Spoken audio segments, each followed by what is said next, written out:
Hollywood uses a variety of different techniques to change an actor's appearance, from makeup and wigs to fat suits and prosthetics. They've invented and perfected hundreds of different techniques. But it's when the actor needs a different body type, which can't be disguised or hidden under clothing, that we see the real magic of Hollywood.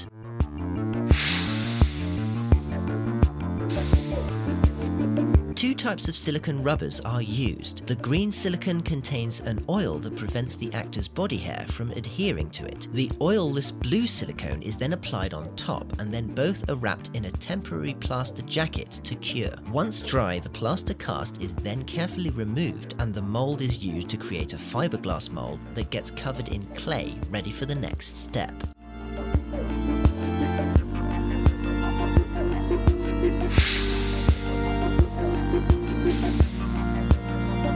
Here, artists work with human anatomy models and concept artwork of the director's ideas and begin sculpting the clay, forming muscles and veins, the belly button and nipples. In this stage, attention to detail is incredibly important, as any slight error made now will be magnified later. The veins, for example, had to be incredibly subtle because otherwise they would stand out too much once painted. Once they are happy with all the detail, they cover it in a thicker silicone to make a mold. This mold is then combined with the life cast mold, and a foam latex is injected in between. The exterior layer of foam latex is then covered in a skin-colored layer of silicone.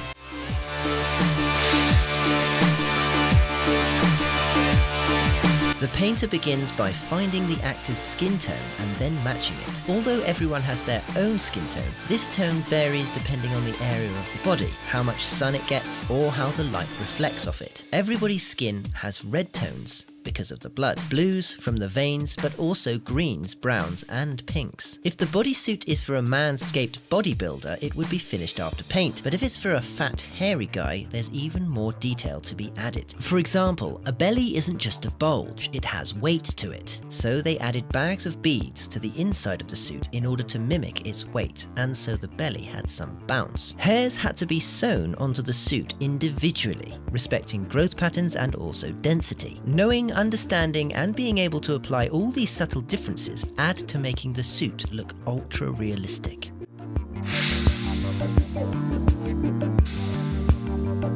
Okay, I know we said without VFX, but sometimes it is necessary. You see, clever usage of prosthetic beards, necklaces, and gloves are a great way to hide the seams of the suit around the neckline and the hands, but sometimes the suit's zipper, for example, just can't be hidden, and that is when the usage of VFX is necessary.